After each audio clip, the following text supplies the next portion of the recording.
हमारे विभिन्न ज्ञानवर्धक कार्यक्रम देखने के लिए आप हमें अभी सब्सक्राइब करें, बेल आइकन को प्रेस करें ताकि आप देख सकें हमारा कार्यक्रम सबसे पहले। और अधिक जानकारी के लिए फेसबुक पेज को लाइक करना न भूलें। जय माँ इंद्राक्षी। इंद्राक्षी धाम में दर्शकों आप सभी का हम हार्दिक स्वागत करते हैं।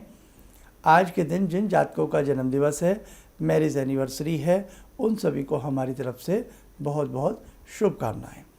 आज श्रावण माह प्रारंभ हो चुका है और सावन का पहला सोमवार है। बहुत ही पुनीत, बहुत ही पावन दिन है आज का।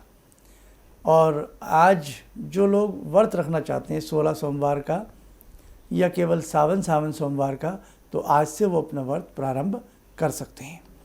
आइए पंचांग देखें। 6 जुलाई सन 2020, श्रावण मास, कृष्ण पक्ष, संवत 2077, तिथि आज प्रतिपदा पड़वा, नक्षत्र उत्तराषाढ़ा, राहु काल 7:30 से 9, दिशा शूल पूर्व दिशा। हमसे बहुत लोगों ने एक बात पूछी कि जैसे राहु काल होता है, तो राहु काल में क्या हम पूजा ना करें? तो देखो भाई, पूजा में राहु काल का इतना औचित्य नहीं है। आप किसी यात्रा पे जा रहे हैं, कोई नया काम शुरू करने जा रहे हैं, तब आप राहु काल को, यानी कि राहु कालम जो होता है हर दिन के हिसाब से अलग अलग होता है, तब आप उसको इतना समझ ले करें या उसको माना करें। लेकिन भगवान की पूजा में राहु काल कहीं भी कोई मान्य नहीं रखता है, ये आप सब ध्यान रखें। अब यह है राहु काल और आप किसकी पूजा करेंगे आज? महाकाल की। तो जो महाकाल का भक्त हो उसका राहु क्या बिगाड़ेगा? तो इसलिए बहुत सारे अंधविश्वास आज जन्म ले चुके हैं और मुझे लगता है कि बहुत ज़्यादा हमें इन सब बातों को समझने की गंभीरता से आवश्यकता है। एक व्यक्ति भगवान की शरण में बैठ जाए और वो व्यक्ति भगवान की साधना आराधना पूरे मन से कर रहा है, तो देखो वहाँ तो असुर प्रवृत्तियाँ पास नहीं आती हैं। अगर आपकी साधना में, आपके तप में अच्छा बल है, समझ गए आप। अब आइए हम बात करते हैं 16 सोमवार की। 16 सोमवार का व्रत यदि आप रखना चाहते हैं तो आज से रख सकते हैं। कुछ लोगों ने सवाल किया था कि शर्मा जी, किसी वजह से, तबीयत ख़राब होने से या महिलाओं में उनके मासिक धर्म की समस्या की वजह से आज वो सावन में व्रत नहीं रख सकती हैं। पहला, क्या अगली बार का यानी कि नेक्स्ट जो मंडे आएगा उससे शुरू कर लें? बिल्कुल कर सकते हैं। भगवान हर प्रकार की मजबूरी को समझते हैं। वो भगवान हैं, इंसान नहीं है। आज इंसान तो किसी की मजबूरी समझने को तैयार नहीं है, लेकिन भगवान अपने भक्तों की सभी मजबूरियों को समझते हैं। इसलिए आज व्रत जो नहीं रख पाते हैं तो वो अगले सोमवार से भी अपना व्रत प्रारंभ कर सकते हैं, क्योंकि ये सावन के सोमवार हैं। सावन के सोमवार में, सावन के महीने से 16 सोमवार के व्रत उठाए जाते हैं। इसमें एक समय भोजन लिया जाता है और वो पहले भोजन भगवान को अर्पण किया जाता है और उसके बाद फिर आप स्वयं उसे ग्रहण कर सकते हैं। जब 16वां सोमवार आता है, लास्ट वाला, तो उस 16वें सोमवार में 5.25 किलो चूरमा बनाया जाता है, भगवान शिव को अर्पण किया जाता है, वह भक्तों को बांटा जाता है।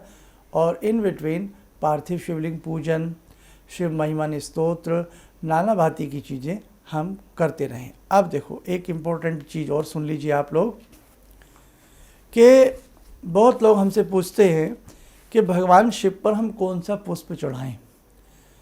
तो भगवान शिव जो हैं वो मदार के पुष्प से बहुत प्रसन्न होते हैं। मदार का पुष्प उन्हें अति प्रिय होता है। और कुछ और बातें ऐसी बताई गई हैं पुष्पों के बारे में, वो भी आपको मैं थोड़ा सा लगे हाथ बता देता हूँ। 2 पुष्प ऐसे हैं जो भगवान शंकर पर नहीं चढ़ाए जाते। शिवपिंडी हो, शिवलिंग हो, चाहे पारस शिवलिंग हो, नर्मदेश्वर हो, उन पर नहीं चढ़ाए जाते। चंपा और केतकी, ध्यान रख लें, चंपा का फूल और केतकी का फूल शिव जी को नहीं चढ़ाया जाता। इसके अलावा कमल, बिल्वपत्र, शतपत्र और शंख पुष्पों से शिवजी की पूजा करने से लक्ष्मी की प्राप्ति होती है, रोगों का विनाश होता है। जो चाहते हैं मेरे घर में कन्या उत्पन्न हो, 25,000 कमलों से शिवजी की पूजा करने से ये मुराद पूर्ण होती है, भगवान की कृपा होती है। धतूरे के पुष्प से पूजा करने से पुत्र की प्राप्ति होती है। लाल डंडी वाला धतूरे का पुष्प पूजा में चढ़ाने से लक्ष्मी का वास घर में आता है। अगस्त्य पुष्प से पूजा करने से यश मिलता है। जवा पुष्प से पूजा करने से शत्रु पर विजय प्राप्त होती है। कर्णिकार पुष्प द्वारा पूजन करने पर वस्त्र, संपत्ति, मान सम्मान की प्राप्ति होती है। राई के पुष्प से पूजा करने पर शत्रुओं में हमारा एक तरह से दबदबा उत्पन्न होता है। तो भगवान शंकर को नाना भांति के पुष्प हैं, लेकिन मैं आपको एक राय देता हूँ। मदार का पुष्प सबने देखा होगा। आप एक काम करें, पूरे सावन या सावन के हर सोमवार में जो व्यक्ति मदार के 108 फूल, नोट कर लीजिए आप, सोमवार का बहुत ही अमोघ उपाय है ये। देसी घी का एक दिया बनाएं, पंचबत्तियों का, पंचवर्तिका का, और 108 मदार के पुष्प लें, कुछ मिष्ठान लें और शिव मंदिर में चले जाएं। वहाँ जाकर के सुबह सुबह कोशिश करें जाकर के, अगले सोमवार से भी कर सकते हैं और इस आज भी कर सकते हैं, शाम को भी कर सकते हैं। सुबह या शाम ये उपाय किया जाता है। वहाँ जाए, पंचमुखी देसी घी का दीप जलाएं, मनि मन शिव जी के किसी स्तोत्र को पढ़ते रहें या नमः शिवाय बोलते रहें, और जो 108 पुष्प ले गए हैं आप मदार के, एक एक करके शिव पिंडी पर चढ़ाएं। नमः शिवाय 1, नमः शिवाय 2, नमः शिवाय 3, एक एक करके चढ़ाएं और भगवान से अपने लिए प्रार्थना करें जो भी आपकी मनोकामना है। ऐसा सावन के हर सोमवार करने से, चाहे सुबह करें शाम को करें, भगवान आशुतोष की बहुत बड़ी कृपा होती है। और जो पूरे सावन शिव पिंडी पर जल चढ़ाता है, मदार की 11 पुष्प चढ़ाता है, बेलपत्र 11 चढ़ाता है, एक धतूरे का फल चढ़ाता है, अनेकों अनेकों कामनाएं भगवान शिव की कृपा से उस भक्त की पूर्ण होती हैं। सावन का महीना अद्भुत है। भगवान शिव की भक्ति करने का इससे कोई ज़्यादा अद्भुत समय नहीं हो सकता। रावण को देखो, कैसी कैसी सिद्धियां रावण ने भगवान शिव से प्राप्त की। भोलेनाथ हैं वो। एक लोटा जल से प्रसन्न होने वाले भगवान शिव ही हो सकते हैं। और एक चीज़ बताएं, अभिषेक के बारे में भी आपको पूरा हम बता देंगे कि किन किन चीज़ों का अभिषेक शिवलिंग पर करने से हमें बहुत लाभ मिलता है। देखो, दूध का अभिषेक करने से यश, मान, सम्मान की प्राप्ति होती है। और जब किसी को बुखार बहुत चढ़ता हो तो खाली जल का अभिषेक करने से बहुत अच्छा लाभ मिलता है। गन्ने का रस का अभिषेक करने से श्री समृद्धि की वृद्धि होती है। बेल का रस चढ़ाने से भी श्री समृद्धि की प्राप्ति होती है। सरसों के तेल का अभिषेक करने से शत्रु पर विजय प्राप्त होती है। और बहुत सारी बातें हैं। अभी आज पहला दिन है, अभी आपसे जितना बन सके आप उतना करें और धीरे धीरे हम आपको बताएंगे। भगवान शिव के 8 नाम बड़े प्रिय हैं। उनको लेते हुए जो प्रतिदिन भगवान शिव पर चावल चढ़ाता है बहुत अच्छा लाभ मिलता है, बहुत ही अच्छा लाभ मिलता है। ऐसे ही भगवान शिव पिंडी पर क्या क्या चढ़ाया जाए, और बहुत ऐसे द्रव्य हैं जिनसे भोलेनाथ शीघ्र प्रसन्न होते हैं। एक ध्यान रखें, भगवान शिव की जो परिक्रमा होती है वो आधी होती है, यानी कि जहाँ से शिवलिंग पर जल गिरता है, बाहर जाता है जल निकल के, उसको हम पूरे को पार नहीं करते। ध्यान रखें। अब जैसे मिसाल के तौर पर ऐसे आपने, ये हमने मुट्ठी बना ली और ये हमने अंगूठा ऐसे बनाया, ये यहाँ से जल गिर रहा है और जल इधर जाता है, तो आप जो परिक्रमा करेंगे वो बस इतनी आधी करेंगे, वापस हो जाएंगे ऐसे ऐसे ऐसे हो जाएंगे, इसको पार नहीं करेंगे। हमेशा ध्यान रखें, भगवान शिव की परिक्रमा आधी होती है। अब वो आप चाहे 11 कर लें, 21 कर लें, वो आपकी इच्छा है, क्योंकि सावन में सब छूट होती है, लेकिन बस इस जल को लांघा नहीं जाता, इतना हमारे सभी दर्शक ध्यान रखें। सावन में कितने बजे शिवलिंग पर जल चढ़ाएं, ऐसा कोई नियम नहीं है, किसी भी समय चढ़ा सकते हो। हर समय भोले भंडारी के दरबार सबके लिए खुले होते हैं। शाम के समय शिव तांडव स्तोत्र पढ़ना शिवालय में जाकर के बहुत सुंदर रहता है, बहुत ही अच्छा उसका रिजल्ट मिलता है। और जिन लोगों की मजबूरी हो, आसपास शिव मंदिर ना हो, तो वो घर में भी भगवान शिव की पूजा कर सकते हैं।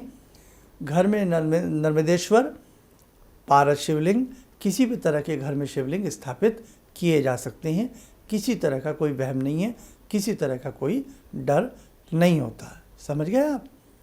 अच्छा, दूसरी बात, रात को जब आप सोएं तो सोते सोते कलेजे पे यहाँ हाथ रखें, हार्ट के पास, सोते सोते नमः शिवाय, नमः शिवाय, नमः शिवाय, नमः शिवाय।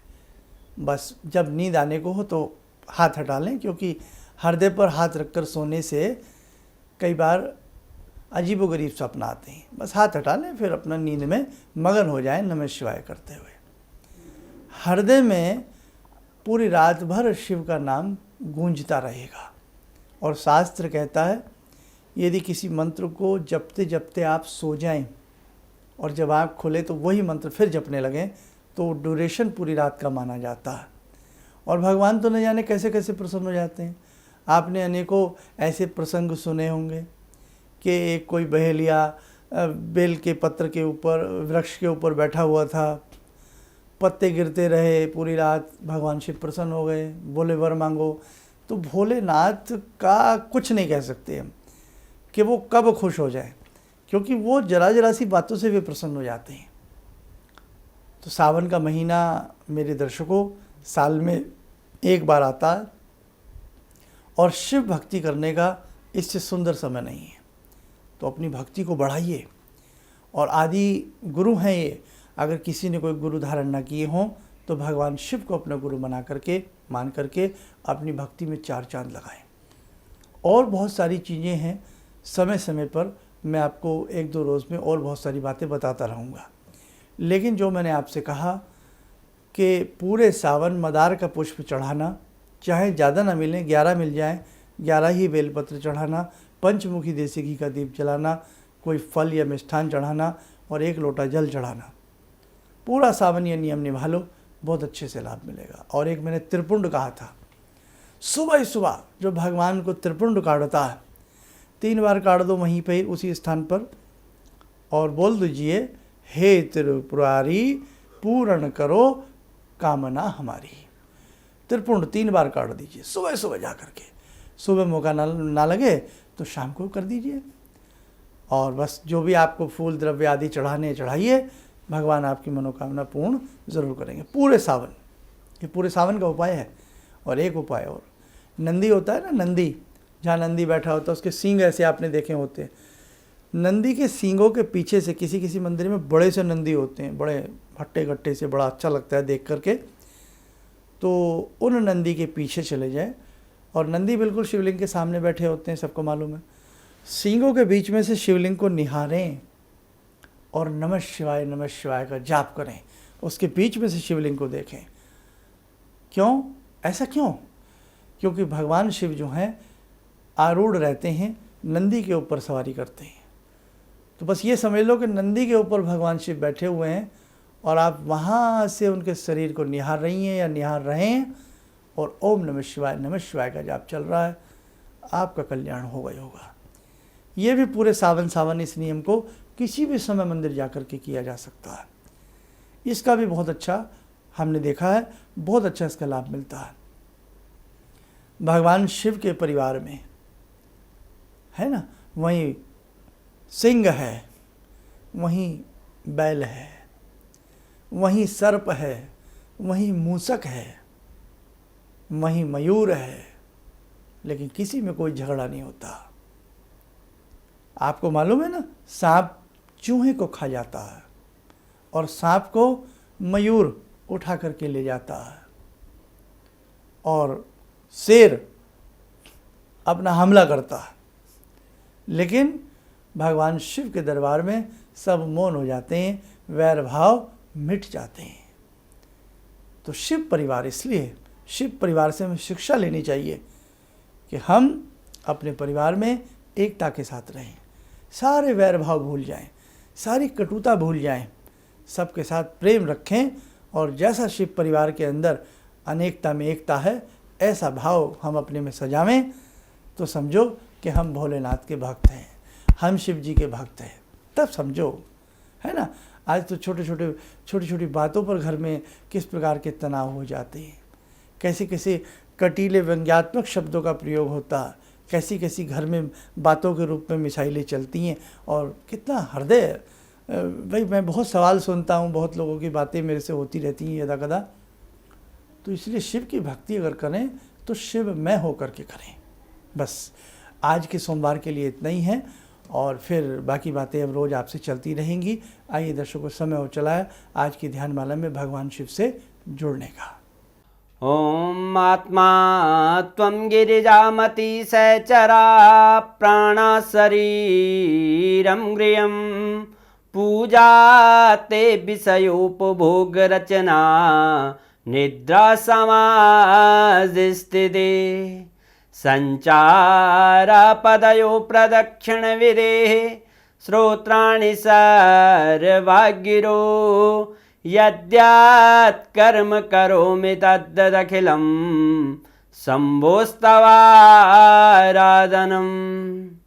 चन्द्रोद्भासितशेखरे स्मर हरे गंगाधरे शंकरे सर्पे भूषितकण्ठकर्णविवरे नेत्रोत्तवे स्वानरे दन्ते त्वकृतसुन्दरां वरदरे त्रैलोक्यसारे हरे मोक्षार्तिं कुरु चित्तवृत्त्यमचलं मन्येस्तु किं कर्म वे वन्दे देव उमापतिं सुरगुरुं वन्दे जगत्कारणं वन्दे पन्नगभूषणं मृगधरं वन्दे पशूनां पतिं वन्दे सूर्यशशाङ्कवह्निनयनां वन्दे मुकुन्दप्रियं वन्दे भक्तजनश्रयं च वरदां वन्दे शिवं शङ्करम् ॐ कर्पूरगौरं करुणावतारं संसारसारं भुजगेन्द्रहारं सदा वसन्तं हृदयारविन्दे भवं भवानी सहितं नमामि भवं भवानी सहितं नमामि। कवच बना लें, ध्यान करें, शंभू का आशीर्वाद हम सबके ऊपर बरस रहा है।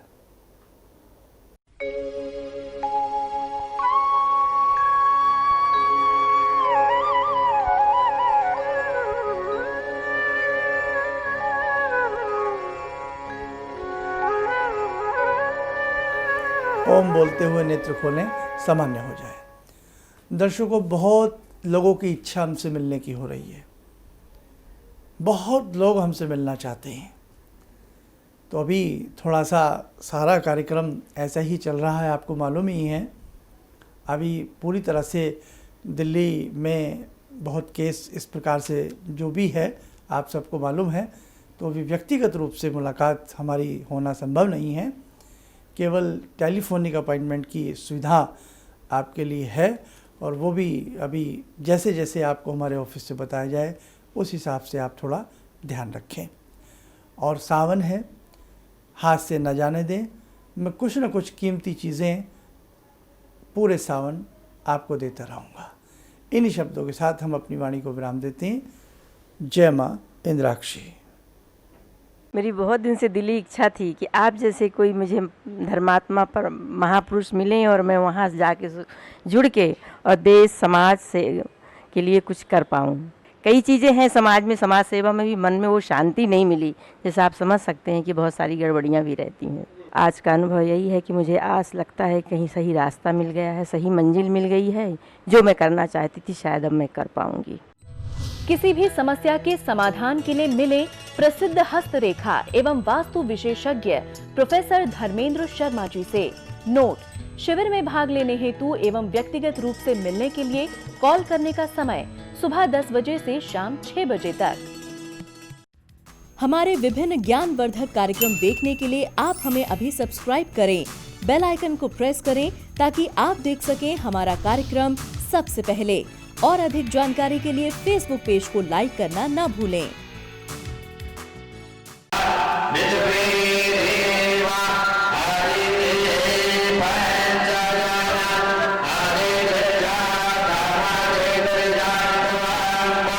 Yo